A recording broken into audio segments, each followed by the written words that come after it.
Kumusta? Ngayon, pag-usapan natin ang isang paksa na usap-usapan lalo na sa ating mga kababayan dito sa Pilipinas, ang pagkain ng isang beses lang sa isang araw. Maraming nagtatanong kung ito ba ay makabubuti o makasasama sa atin. Ito ba ay isang mabisang paraan para maging malusog o isa lamang hype na dapat iwasan? Ang ating katawan ay parang isang sinaunang siyudad na libu-libong taon nang tumatakbo. Araw-araw, kumakain ito ang enerhiya, nag-ayos ng mga kalsada, naglilinis ng basura, at nagtatayo ng bagong istruktura. Ang nagpapatakbo ng lahat ng ito ay ang pagkain na ating inilalagay sa ating bibig. Pero paano kung isang araw, magpasya kang isang beses mo lang bibigyan ng supply ang siyudad na ito?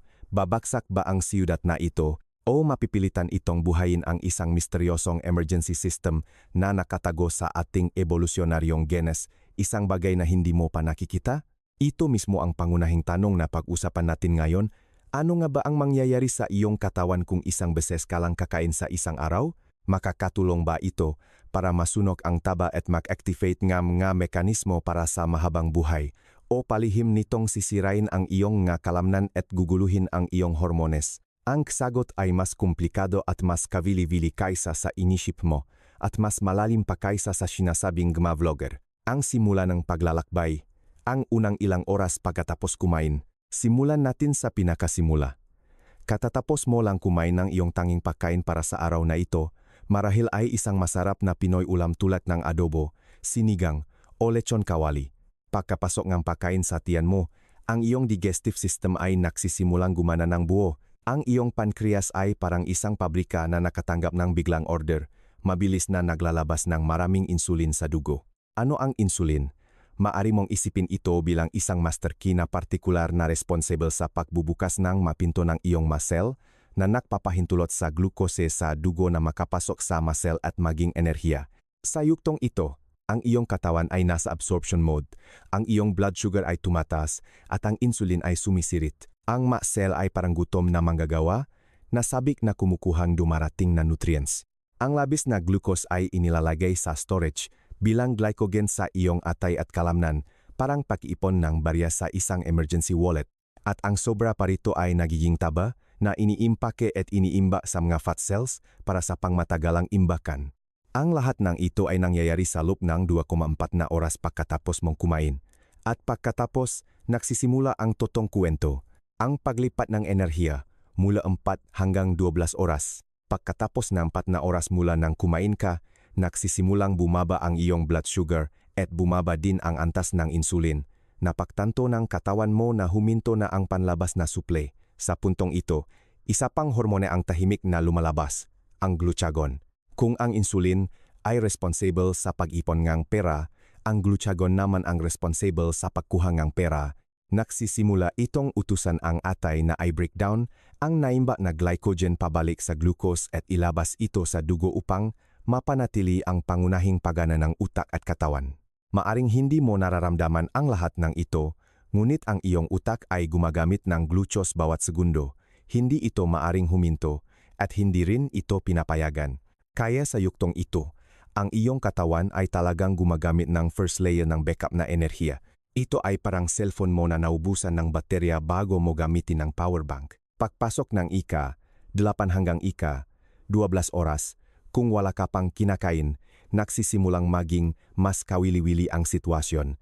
Ang glycogen reserve sa iyong atay ay nagsisimulang bumaba ng malaki. Ang iyong katawan ay pumapasok sa isang critical na metabolic turning point. Nagsisimula itong lumipat ng pinamumulan ng gasolina. Ang nga fat cells ay tumatanggap ng signal at nagsisimulang i-breakdown ang naimba na taba sa fatty acids na inilalabas sa dugo. Ang ate ay tumatanggap ng mga fatty acid na ito at binabago ang nga ito sa isang substance na tinatawag na ketones. Ano ang ketones? Maaari mong isipin ang nga ito bilang nga backup na battery pack na partikular na ginawa ngang katawan para sa utak at mga kalamnan. Kapag kulang ang supleng glucose, maaring palitan ng ketones ang glucose upang magbigay ng mahusay na enerhiya sa utak. Ang prosesong ito ay ang maagang yuktong ketosis na naririnig ng maraming tao. Ipinapakita ng mga pag-aral na ang pagtaas ng konsentrasyon ng ketones sa dugo ay may malaking kaugnayan sa pagpapabuti ng cognitive clarity at pagtaas ng focus. Ang mga kaugnay na pag-aral mula sa Stanford University ay nagpahiwatig din na sa panahon ng intermittent fasting, ang ilang cognitive functions ng utak ay mas mahusay sa ilalim ng ketone function kaysa sa glucose function. Ito ang dahilan kung bakit maraming tao ang nagsasabi na nakakaramdam, silangang pambihirang kalinawan ng isip pagkatapos subukan ang isang kain lang sa isang araw. Hindi ito psychological suggestion, ito ay isang tunay na biochemical reaction. Ngunit narito ang isang nakakagulat na katotohanan na hindi alam ng karamihan. Sa yuktong ito, ang iyong katawan ay sabay-sabay na nag-activate ng isa pang mas malalim na mekanismo, isang mekanismo na nakakuha ng Nobel Prize sa Physiology o Medicine noong 2016, ang autophagy. Ang malalim na paglilinis ng katawan, autophagy. Ang autophagy, self-eating ng mga cells. Maaari mong isipin ito bilang ang microscopic cleaner sa loob ng iyong mga cell. Karaniwan, ang cleaner na ito ay tamad dahil may patuloy na supply ng pagkain at hindi kailangang magtipid ng resources ang cell. Ngunit kapag bumaba ang supply ng nutrients at patuloy na mababa ang antas ng insulin, ang cleaner na ito ay biglang nagiging aktibo. Nagsisimula itong magpatro sa loop ng cell at isa-isang binubuwag ang mga luma, sira, at hindi gumaganang cell components para i-recycle. Ang prosesong ito ay parang isang sistema ang pagre-resiklo ng basura sa siyudad na nagsisimula ng gumana. Ang matagal ng naipong basura ang cell ay nalilinis na nagpapabago sa siglang cell. Si Dr. Yoshinori Ohsumi, isang siyentipikong Hapones, ay nanalong Nobel Prize noong taong iyon dahil sa pagtuklas at pagpapaliwanag ng mekanismo ng autophagy. At ipinapakita ng mga pag-aaral na ang kapansin-pansing activation ng autophagy ay karaniwang nangyayari sa pagitan ng 11 at 24 na oras ng fasting. Ang pagkain ng isang beses sa isang araw ay sapat upang ang katawan ng maraming tao ay mapanatili sa loop ng time frame na ito. Naranasan mo na ba ito? Nagising ka sa umaga, kumain ka nung nakaraang gabi, pero hindi ka nag-almusal. Pagdating ng tanghali, mas nakakaramdam kang sobrang lakas at mas gumagana ang isip mo. Sabihin mo sa akin ang iyong karanasan sa comment section. Gusto kong malaman kung ang iyong nararamdaman ay pareho sa akin. Ang epekto sa hormones. Insulin sensitivity at growth hormone. Kung patuloy mong susundin ang pattern ng isang kain lang sa isang araw, ang epekto sa iyong katawan ay higit pa rito. Sa antas ng hormonal, ang patuloy na pagpapanatili ng mababang antas ng insulin sa mahabang panahon ay may malaking epekto sa pagpapabuti ng insulin sensitivity. Ano ang insulin sensitivity? Sa madaling salita, ito ang kakayahan ng iyong mga cell na tumugon sa insulin, ang master key. Maraming modernong tao, dahil sa matagalang high sugar at high carb diet tulad ng sobrang tongtongji at nahatamis na kakanin, ay nagiging hindi gaanong sensitibo sa insulin. Ito ay parang nasira ang lock at lalong humihirap ipasok ang susi. Ito ang pre-diabetic state na tinatawag ding insulin resistance. At ang pattern ng pagkain ng isang beses sa isang araw ay nagpapahintulot sa antas ng insulin na manatiling mababa sa halos buong araw na nabibigay sa mga cell ng sapat na oras upang magpahinga at maging sensitibo muli ang lock. Malinaw na ipinapahayag ng mga pag-aral na inilathala sa New England Journal of Medicine na ang intermittent fasting ay maaring makabuluhang mapabuti ang insulin sensitivity at mabawasan ang panganib ng type 2 diabetes.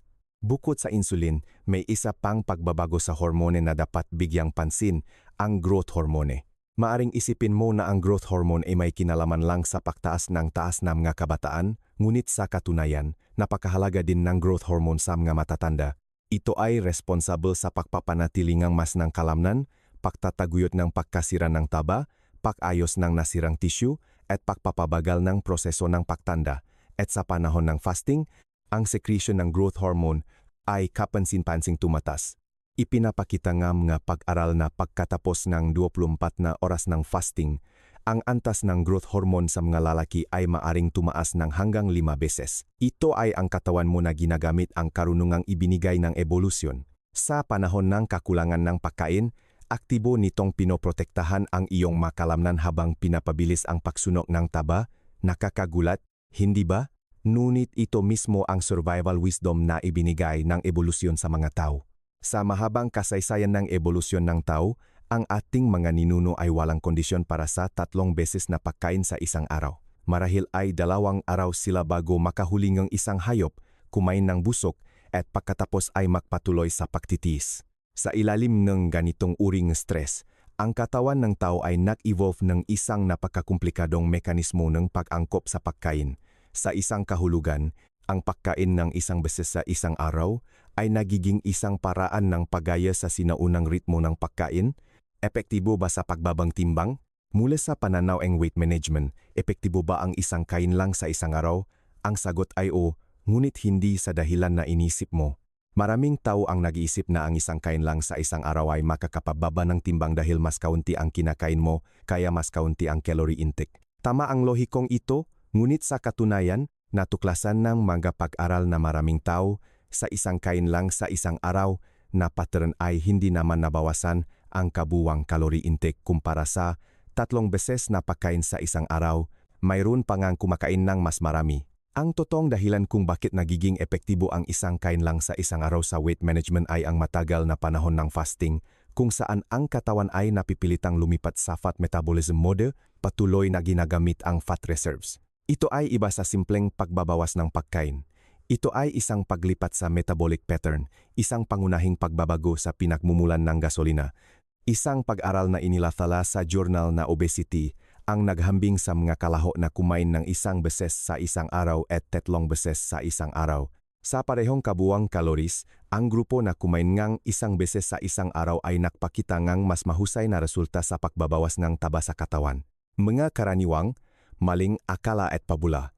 Ngayon, pag-usapan natin ang mga pinakalaganap na maling akala dahil may ilang sismis tungkol sa isang kain lang sa isang araw na nakasira na sa maraming tao. Maling akala bilang 1. Ang isang kain lang sa isang araw ay magdudulot ng malaking pakawalan ng kalamnan. Ito ang pinakakaraniwang pananakot at isa sa mga pinakalabis na pinapataas na panganib. Ang totoo ay ang panandaliang fasting ay hindi magdudulot ng malaking pagkasira ang kalamnan. Gayang nabanggit kanina, sa panahon ng fasting, ang growth hormone ay kapansin-pansing tumataas na isang mekanismo upang protektahan ang kalamnan. Ang talagang nagdudulot ng pagkawala ng kalamnan ay ang matagalang malubhang kakulangan sa pagkuha ng protina at matagalang matinding low-calorie diet.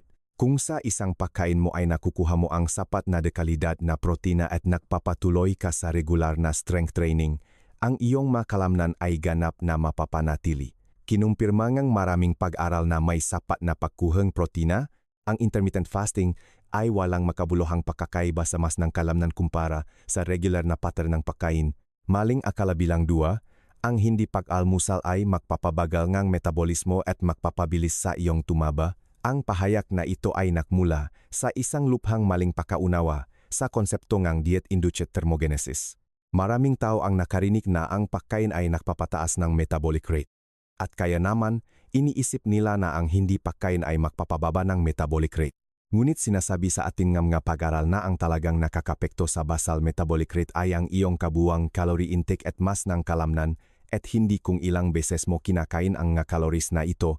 Ang panandaliang fasting ay talagang bahagyang magpapataas ng metabolic rate dahil sa pagtaas ng antas ng norepinephrine na nagpapapasok sa katawan sa isang mas aktibong estado ng paghahanap ng pagkain. Ang talagang nagpapababa ng metabolic rate ay ang matagalang matinding calorie restriction at hindi ang pagbawas sa dalas ng pagkain.